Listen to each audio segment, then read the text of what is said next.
And I see someone saying hello in the chat, so I'll say that as a good sign. So let's get started. Hello, welcome to Zen and the Art of Code Lifecycle Maintenance. So I'm Phil Nash, got my Twitter handle there on the title slide. And you also see that I'm now at SonarSource. So if you've seen some of my previous talks, I've now moved on from JetBrains. We can talk about that afterwards if you want.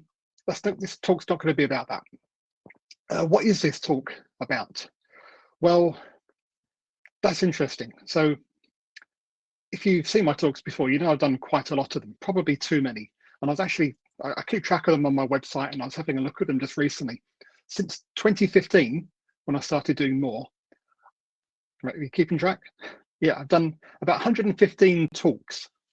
That is way too many.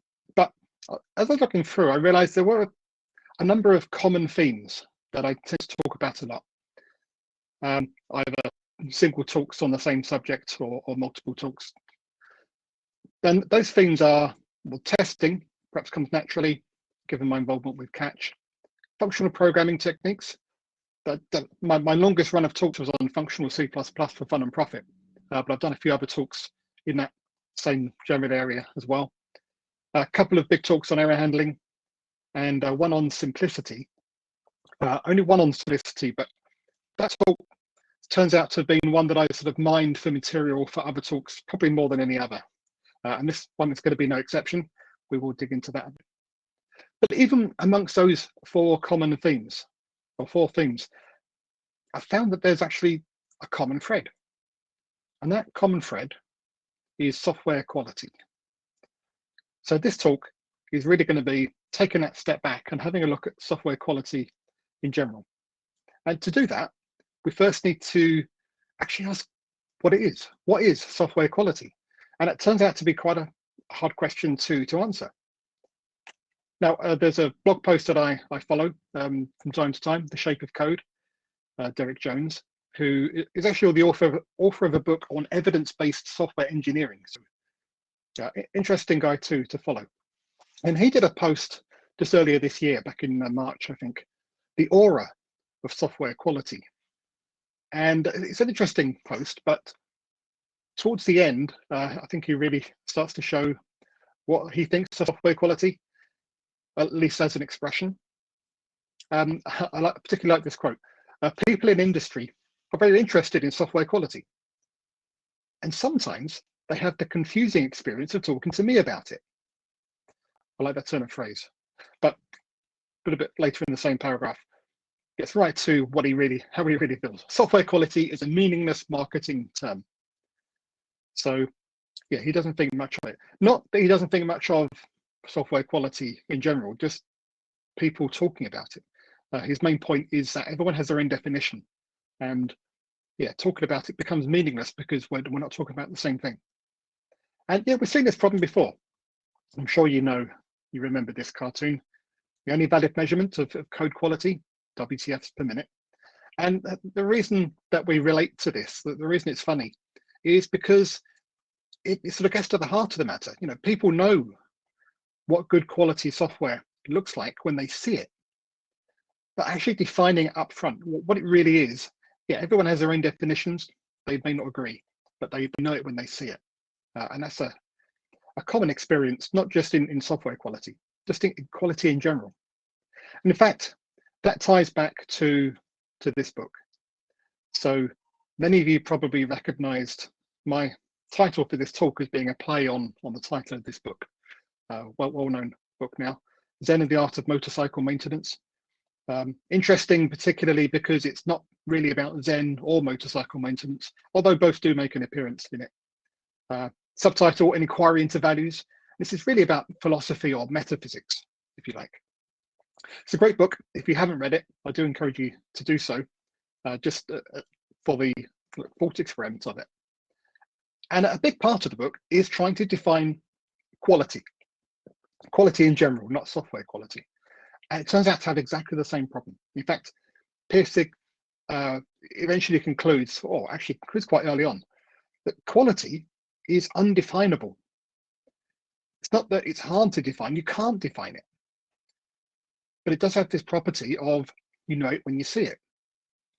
So what he does instead is he cuts it, as he says, or splits it into what he calls classical quality and romantic quality, where classical quality is the sort of the engineering aspect of how things work, which is how he sort of comes into the story, versus the romantic quality of how things look or how they're used, sort of the design, the aesthetics, and that sort of thing. Which is an interesting way of breaking things down. And his conclusion is actually you need both sides for a really sort of universal understanding of quality. It's both those sides. Now, this book's quite well known.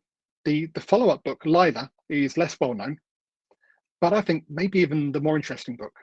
So if you've just read the first one, read the second one as well. And there he actually splits it further into static quality and dynamic quality, where static quality is, or rather dynamic quality, first of all, is that sort of in the moment as things happen. And he uses the example of hearing a new song for the first time and your first experience of it. Versus static quality is something that, well, it's good, but you're used to it now. You've heard it many times, for example. And you start to have a different relationship with things that have static quality versus that sort of leading edge of reality that dynamic quality gives you. So we're getting a little bit off topic. The point is there are different ways to divide things up that actually give you things that you can actually reason about more, even though the fundamental aspect of quality is inherently undefinable. Now, thinking back to Derek Jones's blog, where he said that everyone has their own idea of what software quality is. If you go to the Wikipedia page on software quality, you'll find many definitions. I've just pulled a few of them out here. And most of the ones that you'll find on this page really relate to what I'd think of as like the external qualities of a software project, as in how it relates to the end user, how it relates to what the system was actually meant to do in the first place. And in fact, a lot of these quotes are from systems theorists. And I particularly like the quote from Jerry Weinberg at the end. Quality is value to some person.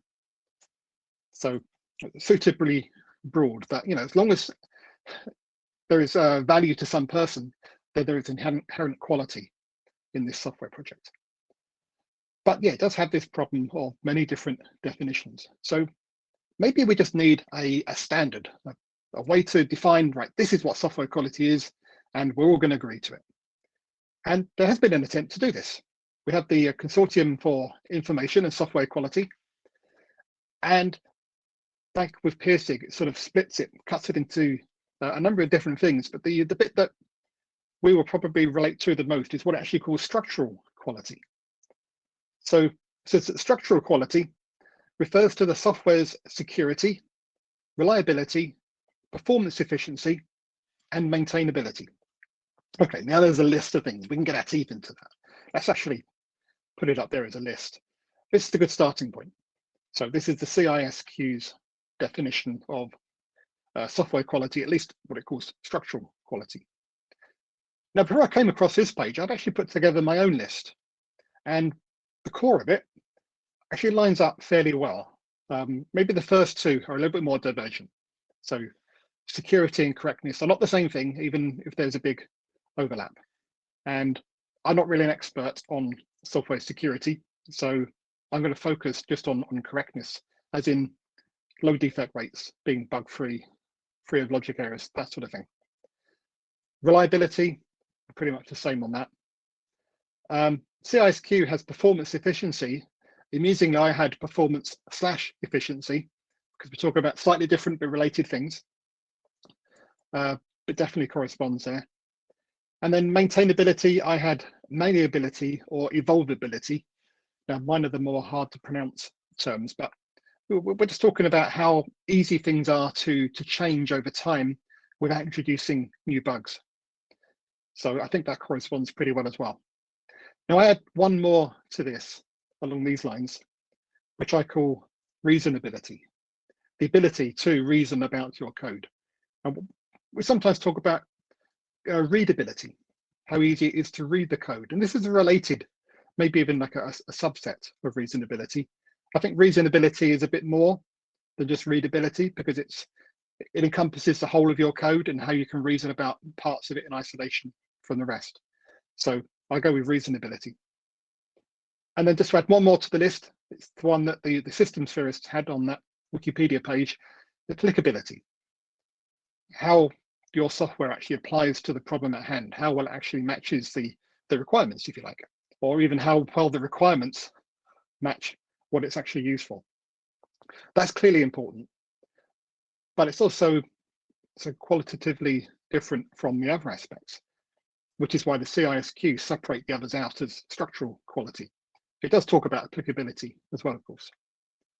But now I think we have a reasonably complete set of subqualities, if you like. We can stack those up. We'll go with my list because I think they correspond well enough. Now, once you've got a list of things, it's very tempting, and I'm no stranger to this, to take their initial letters, see if you can make an acronym out of them. So I had to go with this. Unfortunately, best I could come up with was Mr. Crap, which wasn't particularly compelling. So thought I could do better than that. And fortunately, because I do have those couple of alternates there, malleability and evolvability, performance and efficiency, I thought, well, what if I just go with the second of those two terms? We've got a couple of these there. That's a bit more promising. Shuffle those about a bit, and you get career. Okay, well, that's a career move I hadn't anticipated. I haven't really thought of myself as a career programmer before, but maybe it's not too late to start. So, okay, a little aside. We don't need an acronym for this, but it can help you to keep these things in mind. If that helps, great. Point is, we have this list of subqualities that we divided the overall umbrella of software quality up into. And now we can look at these individually and see, well, how do we measure up? Now, that would be a traditional talk, to go through these one by one and have a look at them all. But I'm not going to do that, at least not as such. See, I'm more interested in the bits in between, the intersections, where these things meet, where they conflict, where there are trade-offs, or where they work well together. And sometimes you can turn one of those things into the other. That's really what this talk is about, those intersections. So what I'm going to do is actually look at a few intersecting properties and see where we go with them. So to give you an idea, we're going to start with applicability and correctness, and the intersection of those. Now, we might think of these as applicability, doing the right thing, whereas correctness is doing the thing right. This might sound familiar. In fact, we often hear about it being more important to do the right thing first, and then maybe doing that thing righter later. We can trace that back to another systems theorist, Russell Ackoff, who is often quoted here as saying, it's better to do the right thing wrong than the wrong thing right. And there's a slightly longer version of that quote that gives a little bit of explanation to that. The righter we do the wrong thing, the wronger we become. And when we make a mistake doing the wrong thing and correct it, we become wronger. But when we make a mistake doing the right thing and correct it, we become righter. Therefore, it's better to do the right thing wrong than the wrong thing right. So that sort of makes sense. So yeah, if you're very effective at doing the wrong thing, you're going to be going further down the wrong path and it's harder to turn back. But we often hear that, but there's a bit of a problem with this point of view. And I think it's really highlighted if you continue on reading from the same quote. This is the bit we don't normally hear about. It says, this is very significant because almost every problem confronting our society is a result of the fact that our public policymakers are doing the wrong things and are trying to do them righter. So yeah, society, public policymakers, maybe this isn't the framing that we're normally thinking of when we read these quotes. Yeah, he's talking about societal level things. Let's say he's a systems theorist, not a software engineer. So trying to apply this thinking to our software quality may not be the best fit. Doesn't mean it doesn't apply, But this idea of, well, if I'm very effective at doing the wrong thing, it's harder to change, that there may be some problems with that. And this was the topic of a talk by Alan Kelly a few years ago. Do it right and then do the right thing. Now, if you look at that carefully, you see that's a reversal of what Akoff was saying. Do it right and then do the right thing. And Alan's main takeaway from this was that actually knowing what the right thing is often hard to do until you actually start doing it. So you have to start doing something and iterate rapidly to get to the right thing. But there's another part to it as well. And he has a whole slide, which I'll reproduce here, that he calls the alignment trap. And you've got this nice quadrant diagram that he pulls out of a study. And it's talking about businesses, companies, particularly in terms of their approach to IT. So this is applicable. And clearly, the best quadrant that you want to be in is that top right yellow quadrant, the IT-enabled growth. They're more effective and they're highly aligned. So alignment here means aligned with the business needs, so doing the right thing. So if you're doing the right thing effectively, that's clearly where you want to be. And it breaks it down into IT spending and sales growth. So yeah, that all makes sense. Very few companies are there. That bottom left quadrant, the maintenance zone, obviously the worst place to be is where most companies are. Most businesses are there. So they've got low IT spending, average IT spending and low growth. The more interesting quadrants, though, are the other two. So we've got the top left blue alignment trap quadrant. So this is really sort of Akoff's recommendation. Do the right thing before doing the thing right. Here it's class of the trap. You've got high spending and low sales growth. And it's actually hard to move out of that zone. Whereas the bottom right green quadrant, well-oiled IT, you've got low spending and high sales growth. So you're already in a much better position than the alignment trap column. And Alan argues, it's easier to move from there into the yellow zone because you're already effective at doing things. All you need to do is just be effective at doing more of the right thing. So that's Alan's argument in the talk. That interests you at all, I do recommend that you dig that up and go and watch it. Oh, I should mention a lot of things that I'm going to refer to here, including my own talks. There will be a single link at the end where you can go and get all of the references, so you don't need to note these down. So yeah, do watch that talk. It's very interesting. Spends a whole talk talking about that. I'm just going to summarize it here. Just one more slide from his talk. I like this one. We're used to saying, ready, aim, fire, but he says no. Ready, fire, fire, fire, then aim, and then fire. The idea being, yeah, take a few shots to see where you are and see where you need to go and how you need to get there. It's that rapid iteration with feedback is the key here. And then once you're locked in, then you can just keep shooting at the target. Again, watch the talk. Very interesting. Okay, so correctness and applicability. There may be a slightly different view there than we're used to. What else can we look at? Correctness and reliability. This is an interesting one. In fact, this is probably going to be the biggest section of this talk.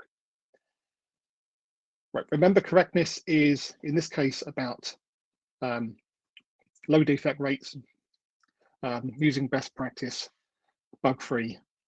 Reliability is actually more about handling unexpected cases. So error handling in particular, or just good code coverage in general. So let's start with code coverage, in fact. Now, if you've used code coverage tools, they usually come in line or statement coverage versions. There's slight differences between what those really mean, but they're basically the same thing. So yeah, a statement may be, you may have more than one statement on a line or more than one line per statement. But to a first approximation, we're talking about the same thing. Now, with coverage, you're usually talking about what's covered by your tests. So if you have good code base of tests, you should have good coverage. In fact, if you're doing pure TDD, you're doing it properly, you should automatically end up with 100% code coverage. And you can use the code coverage tool to verify that. But if you're doing pure TDD, it's almost not worth even using a code coverage tool because, well, you should be 100% anyway, or at least close to it. And that means you've got no bugs, doesn't it? Well, clearly not. So line of statement coverage is not going to get you all the way there because you can have every line covered by tests, but it doesn't mean that all the possible values passing through those lines and the different paths to get there are all covered. Should have put this bit up. So yeah, line of statement coverage is typically driven for unit testing. TDD should get you 100% of the way there. But what we're talking about now, I'm going to call data coverage. And data coverage, whereas line of statement coverage, we've got tools that do that fairly easily. Data coverage for first approximation is basically impossible. So what can we do? We can't necessarily measure it effectively, but we can do more to drive up our data coverage. So I mentioned a moment ago that, yeah, TDD should get you to 100% line coverage automatically, but then it sort of, saturates out at that point. And you get to this point if you're doing TDD, and this is something that I talk about in my TDD training class, where you've sort of written all the tests that test the things that you know about, and just writing more tests, you're just testing more of the same. And you get this awkward part where you're thinking, well, maybe I forgot about this, maybe I forgot about that. You're starting to try to probe the unknown. And those sort of example-based tests that we'll write in the context of TDD are not a good way to do that, particularly when you may have often like billions of possibilities. Yeah, trying to think of those examples out of thin air is not a good way to do it. So the way is to use a technique called property-based testing.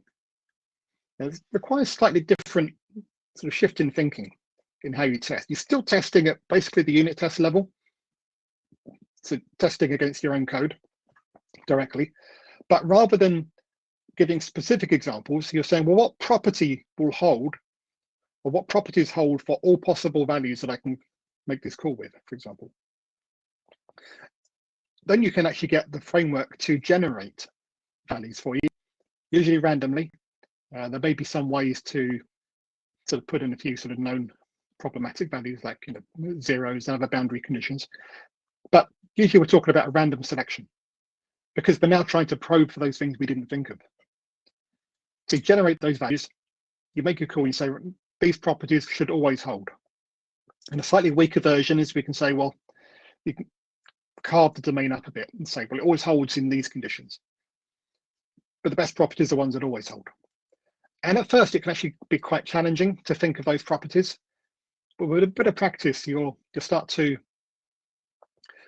just get into that mindset of teasing out the properties. And you'll be able to reason about your code better as a result, thinking about properties that should always hold. Now, a related discipline is fuzz testing. It's usually a bit higher level, often more sort of end-to-end, and much more trying to stress test as well, rather than just simple random values, but a very similar principle. So particularly useful if you're trying to test the security of your code as well. So going back to the CISQ qualities. And don't forget manual testing.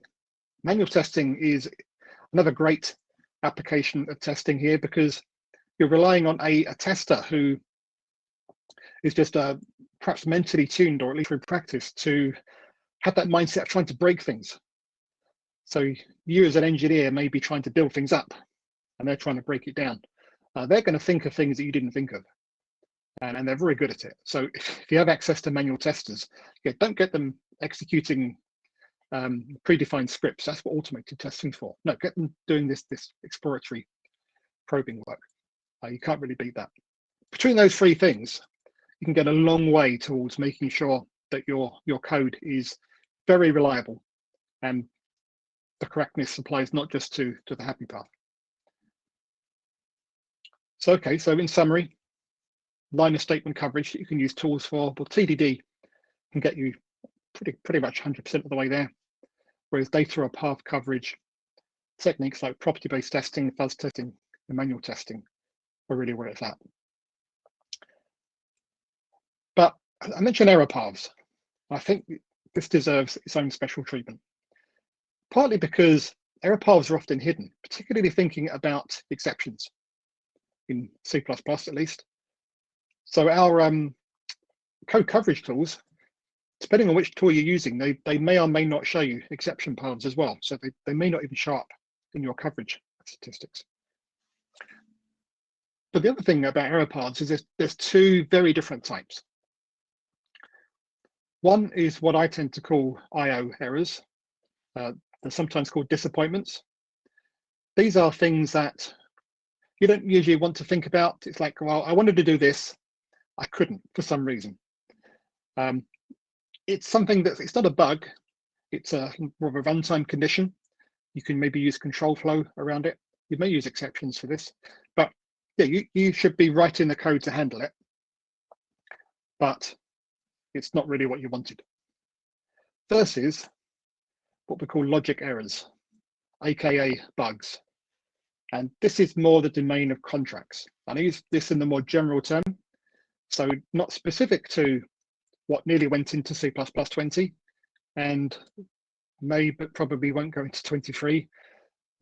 So contracts in general involve preconditions, postconditions, invariants, but we can get most of the way there, or a long way there, with just the old assert statement, or use a third-party library that maybe gets you a bit further. The key, though, is to say, well, if you violate one of these contracts or one of these asserts, that's a bug. This is a situation we shouldn't have expected to be in. That's a logic error. So usually the best approach here is to abort, ideally with some message that's going to tell you what happened.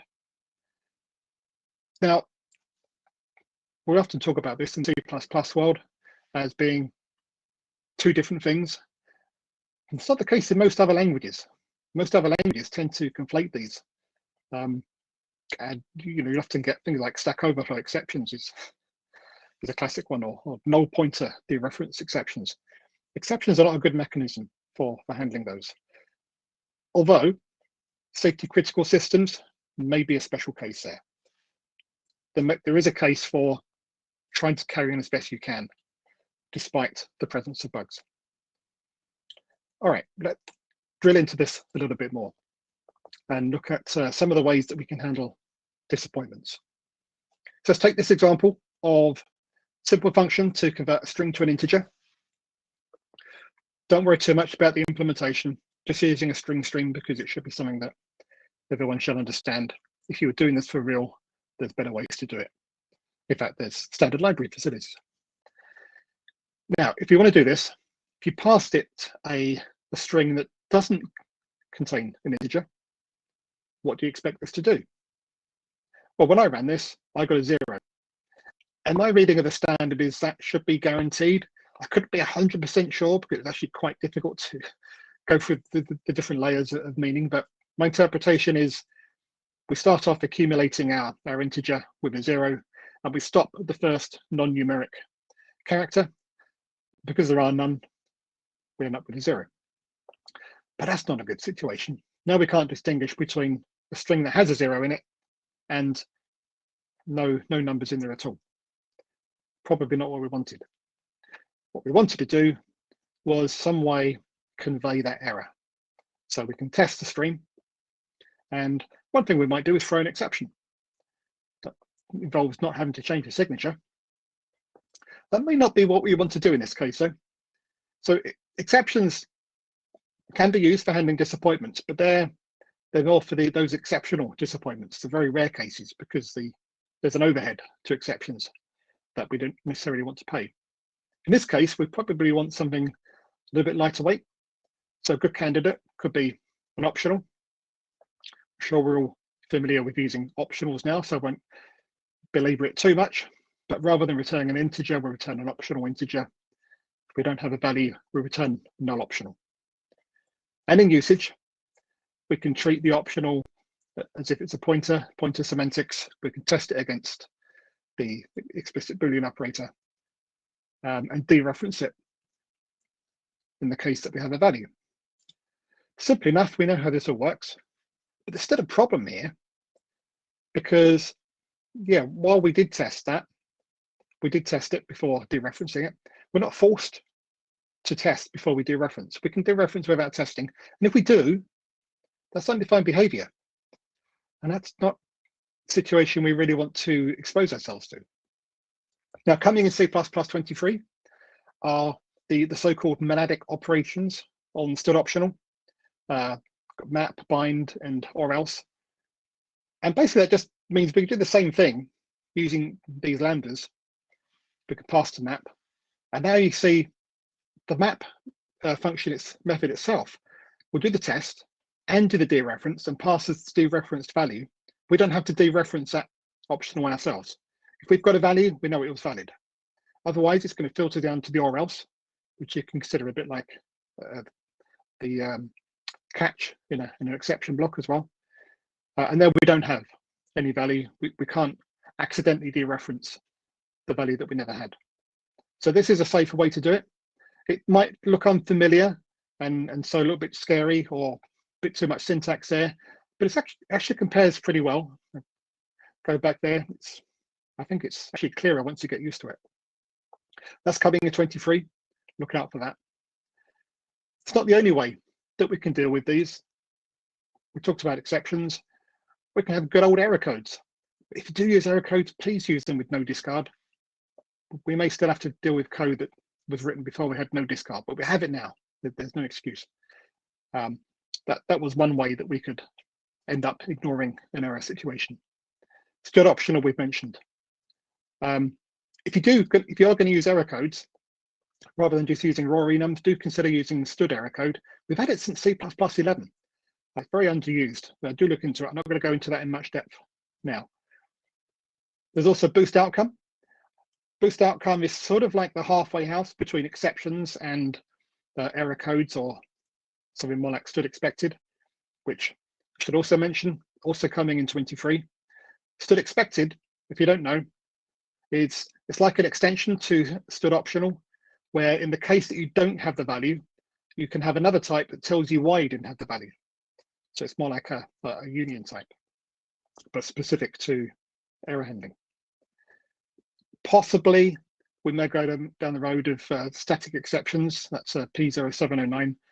Got a bit off track the last year or so, but I don't think it's completely dead. At the very least, it's going to shake up what we do with exceptions. So it's definitely still a hot space, error handling. Lots of different options, if you pardon the pun. So I've done a couple of talks on the subject, so do watch those for more depth. Okay, so we talked about IO errors and disappointments. I mentioned logic errors and contracts as well. I'm going to dig into that a bit too. So, or I should also note, don't know if it was really obvious, but you see the bubbles up in the top right corner. We've been talking about reliability and correctness, but now we're getting 3 bubbles. Get efficiency in there as well. We'll see how that comes out. So let's have a look at an example. Different example this time. Another simple one. Function to convert a month number to a string. So presumably that month number must be between 1 and 12, maybe 0 and 11. That should be documented somewhere. But either way, we can look at this function as saying, well, that integer, that month, integers have a range of between like -2 billion and positive 2 billion. Pretty big range. But in the context of this function, it has a domain of valid values between, well, let's say 1 and 12. That's a pretty big difference between the range of the integer and the domain of this argument. When you have that difference between a parameter's range and its domain, that's when effectively you have a contract, whether you split out as such or not. So how do we deal with that? How do we deal with the case where you pass a value that's not within the valid domain of an argument? Well, one thing we could do is just what we were talking about before, maybe throw an exception. We do a check, throw an exception, put a bit of information in there, all sounds good. And in most other languages, we would probably stop there. But C++, We like to embrace undefined behavior, and with good reason. So what do we do instead? Until we get contracts, we might do an assert. As I say, there may be third-party libraries to achieve something in between. But what we're saying here is, well, I'm going to assume that you're only ever going to pass me a valid month number, but just in case you don't, in a debug build, whatever that means, I will test it and terminate if it fails. We know how assert works. But that means that in a release build, it's not going to be checked. If you pass a value that's not a valid month, from that point, you're in undefined behavior because the code has been written to assume, at least from a programmer's level, that that month is always valid. And one of the reasons that we had trouble getting contracts into the language was that word assume may actually become something the compiler can rely on as well, but we won't get off track. Okay, why would we do this rather than throwing the exception? Well, for one thing, if we know we have a valid month, why do we want to pay for that check? That's where the efficiency part comes in. We want to not pay for things that we don't use. That's what C++ is all about. But there's another argument that says this can actually hide bugs, because you do pass an invalid month and we throw an exception. That exception may not show up in a way that you as a developer would immediately see, depending on how it's handled. So this pretty much puts it in your face and forces you to deal with it, at least in development. Okay, now that means that the onus is on the caller to pre-validate months. So if it's getting the value from somewhere else, let's say it's being fed in from IO, well, you want to do that check outside of this call. And that means you've got to duplicate the implementation, part of the implementation of this function, or an implementation assumption outside of it. That seems like a recipe for disaster, especially considering we're opening ourselves up to undefined behavior here. So what we could do, of course, is factor that checking code out. Let's call it isValidMonth. Now we can call that from within our assert, and we can call it outside in our calling code if we have an untrusted value and we want to validate that. So, well, that seems better, but a bit like the stood optional we looked at earlier. Now we have to remember to make that call before we call the month of string function. So it's still a bit of a problem. Can we do something similar to what we do with optional and push that, combining the check with the call into one place? Well, we could just write a simple wrapper function. So now we can have month of string checked, which does the check and then makes the call.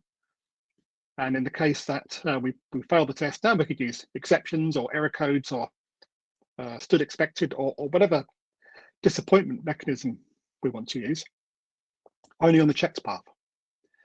Now, depending on how this is used, you may prefer to do that the other way around. We could spell the contract-based version unchecked and have the default, if you like, the shorter name for the checked one.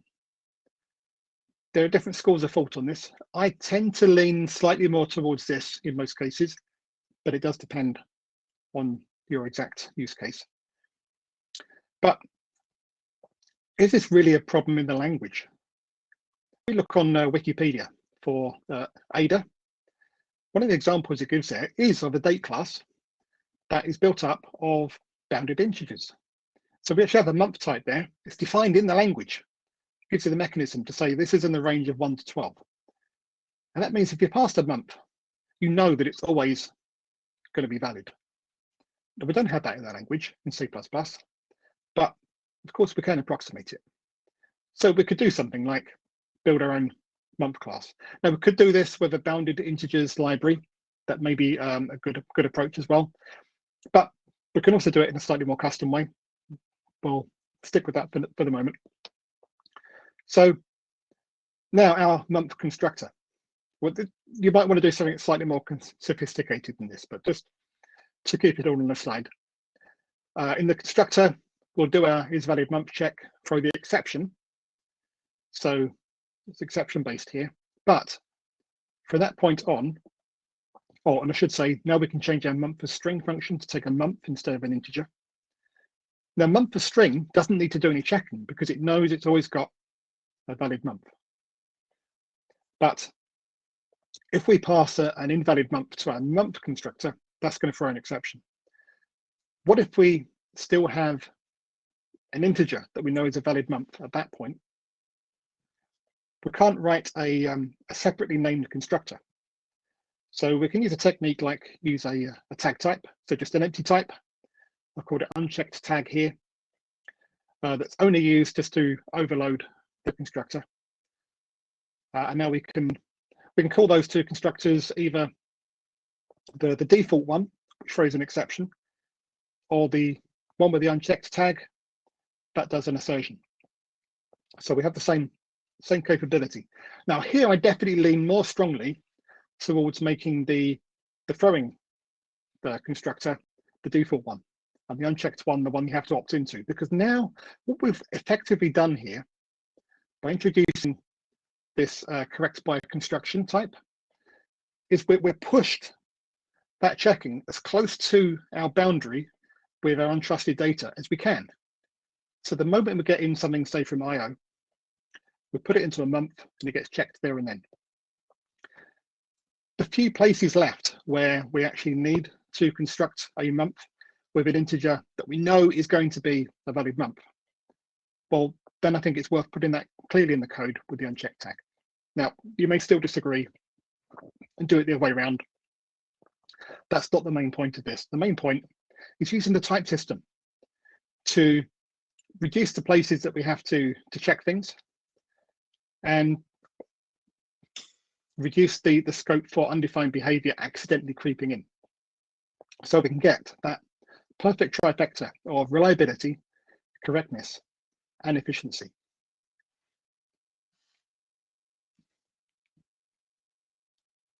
So let's go back to our list. I think we are getting a bit shorter of time than I'd hoped for. I want to talk about reasonability and evolvability. Evolvability, remember, being how easy things are to change, and reasonability, how easy they are to reason about. And mostly I think of this as being about simplicity. Remember, I've done a talk on that. But that usually implies in code use of functional programming techniques, particularly use of immutability and correct by construction techniques like we just talked about with month. I say usually, not limited to that, but now you can see how those talks are connected as well. But the core of my simplicity talk, I actually borrowed from a talk by Rich Hickey, Simple Made Easy, and I also borrowed these illustrations from him because he goes back to the Latin definitions of the word complex and simplex. A complex is something with many folds or braids, whereas a simplex, where we get the English word simple, is one fold or braid. And I think the illustrations really bear that out. But something that is complex, it has the things that are crossing over. It's maybe the same number of things. If you look at the illustration on the left-hand side, the same number of strands there, but it's the crossing over that's different. Now, as a consequence, if you take one of those strands from the bottom on the left-hand side and follow it all the way to the top.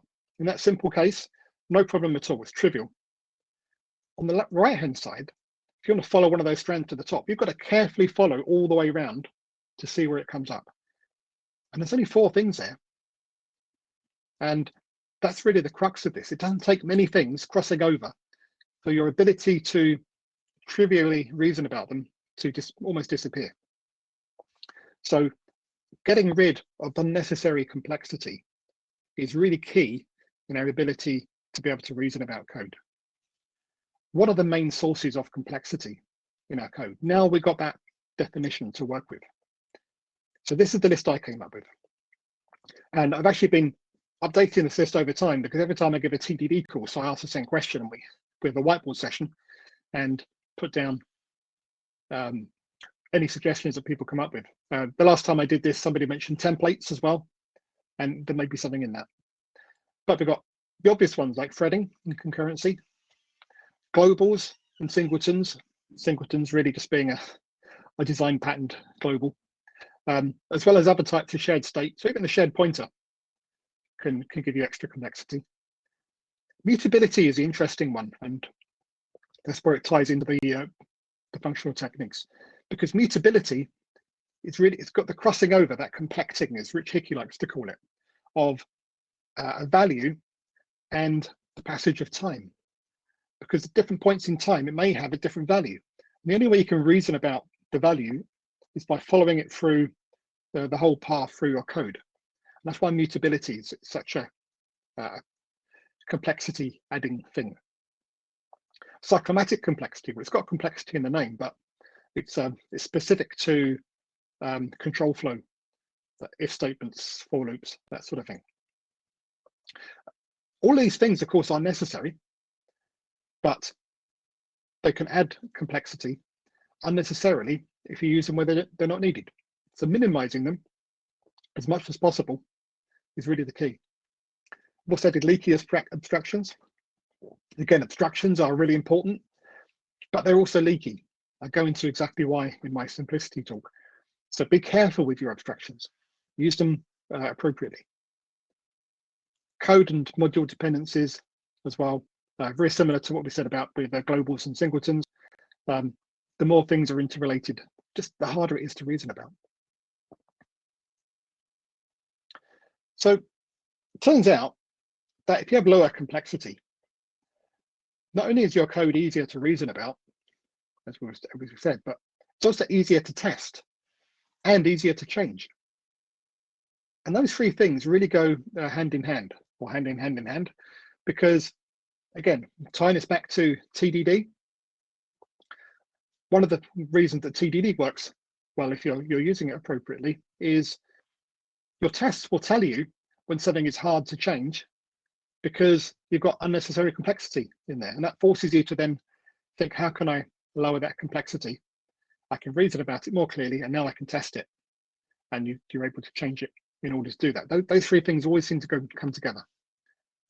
So my magic formula for lowering complexity is the combination of test-driven development and functional programming. For me, that's the single biggest combination that makes this work.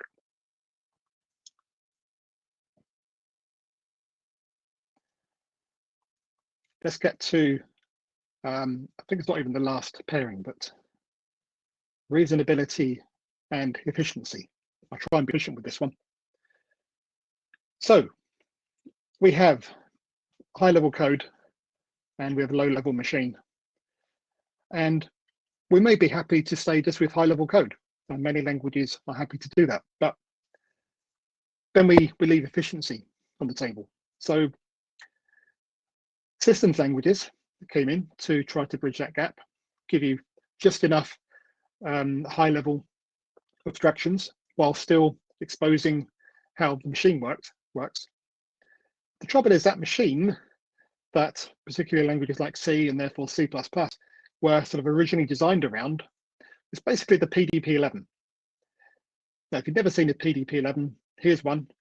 In fact, the main computer is sort of just in that middle bit, but you typically have these things in big cabinets with tape machines and so on. Yeah, they came out in the 70s. And although modern processors, particularly on the Intel line, are sort of loosely inspired by the PDP-11, in terms of how processors optimize things now, we are so far removed from the PDP-11 days that those sort of low-level assumptions that you could make in C back in the day just literally don't apply anymore, or they're often pessimizations. So using low-level coding techniques for optimization is, I wouldn't say it's impossible, but it's very rarely a win unless you really, really know what you're doing. So how do we bridge this gap?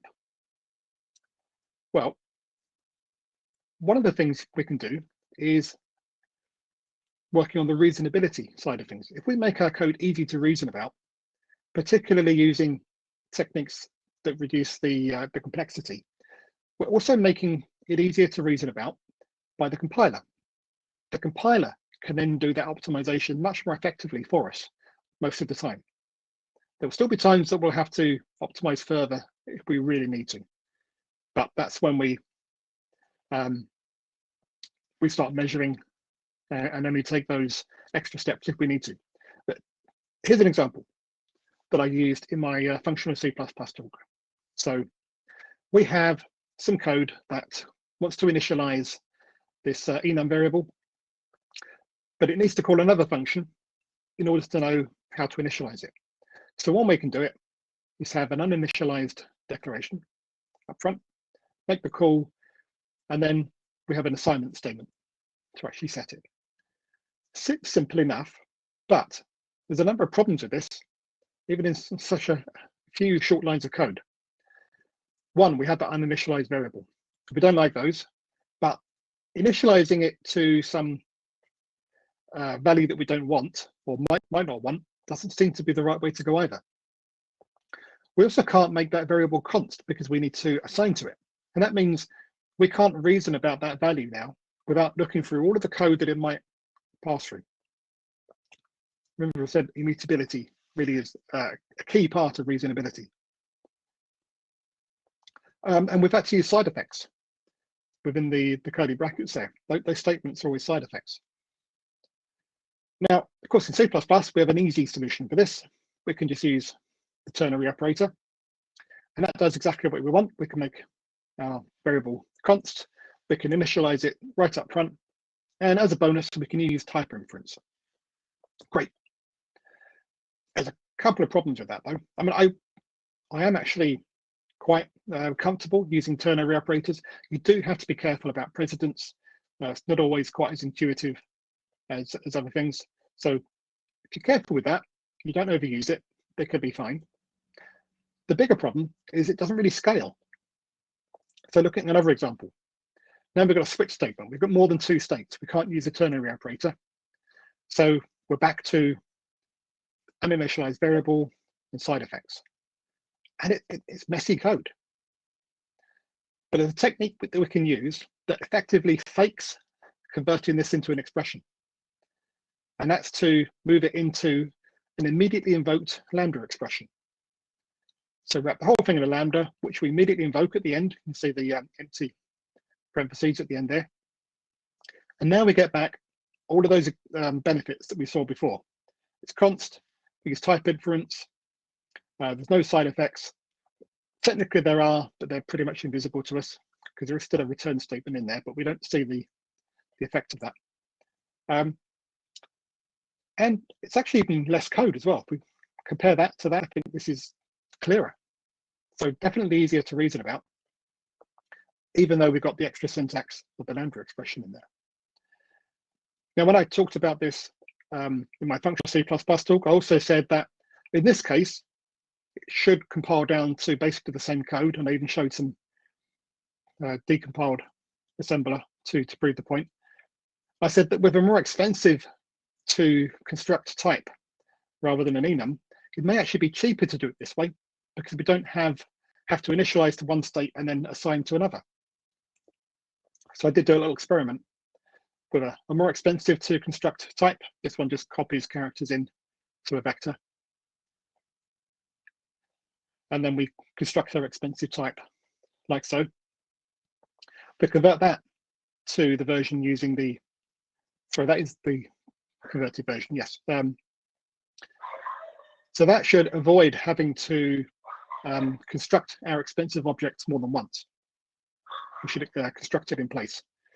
My extra slide was we can even shorten it further using the an explicit return type for the lambda. The last time I gave a version of this talk, I did show a Godbolt link that showed that this generated less statements, less assembler than the previous version. Just before going live, I discovered there was a problem with it and I wasn't doing exactly what I had intended to do. So I've had to pull that bit out. I'll fix that up, but it should be fairly obvious why this should be more efficient. And of course, as I said, doesn't always mean that code that's more readable is also more efficient, but it's a great starting point.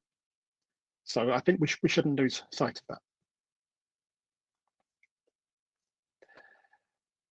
that. Now, back to testing. Again, we're still talking about reasonability and efficiency, and specifically property-based testing. comes into this again. So we mentioned property-based testing before.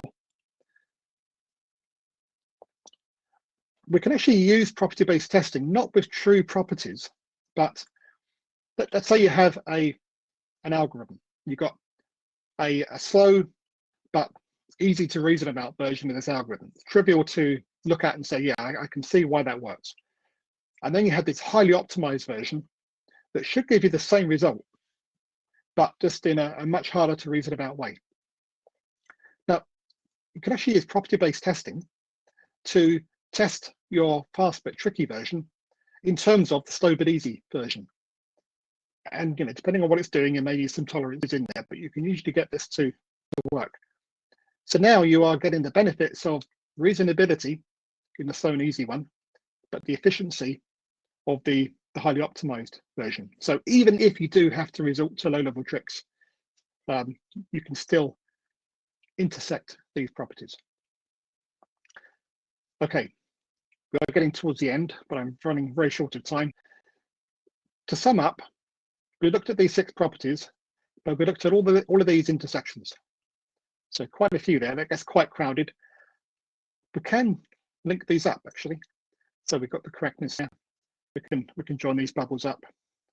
We can move this one in. And in fact, if we're willing to just let go of that reliability and reasonability link, we actually get quite a nice cascade there. We used a few different approaches and tools to help us with all of these. And you can see how much coverage we have of all of those properties just between good use of the type system, paying attention to error handling, and using different types of tests. For me, these 3 things between them are what give us the best coverage of all of those software quality properties. There's one other thing that I want to bring in here, which touches on pretty much all of those and helps with all of those in almost all of the examples that we looked at. And that's static analysis. Now, just so happens, I now work for a company that specializes in static analysis. That's not a coincidence. My interest in this is what led me there rather than the other way around. So I wanted to bring that up as well. I'm not going to talk too much about it right now, but if you're not already using a static analysis tool, and this applies to dynamic analysis as well, then you really should consider doing that as a part of your approach to software quality. So I think, again, I'll have to skip over the bit that I want to talk about from Michael Feathers, where he's, in summary, he talks about all these different techniques really boiling down to thinking about code, looking at your code and reasoning about it. I mean, what technique you're using, that's always at the core of it. Which leads back nicely to Zen. So I said we weren't going to talk about Zen, but actually the original definition of Zen was meditation.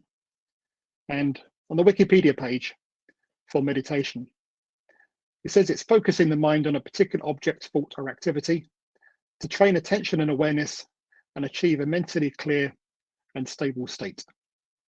So if paying attention to your code is meditating on it, then I think Zen and the art of code lifecycle maintenance is an appropriate title. So that is the end. There's the link to all of the references that I mentioned on my website, livealivindirection.com/refs/zen.html. I'm slightly over time, so I imagine we should take the Q&A outside of here. Thanks, Phil, for the great session. Thanks a lot. Thank you very much. I think we don't have any questions yet, but let's wait for a few seconds. Otherwise, I think we can move to the lounge. You have a table for you dedicated for the follow-up. Okay. And so, folks, if you have any questions, please use the Q&A tab, and Phil can answer. Apparently, we don't have any. We are perfectly on time, Phil. So great job. And okay, thanks a lot, Phil, for the session. Thanks all the folks for coming. And now I shut down the stream. See you in the lounge. And Cheers. Thank you. See you all then. Bye. See you there.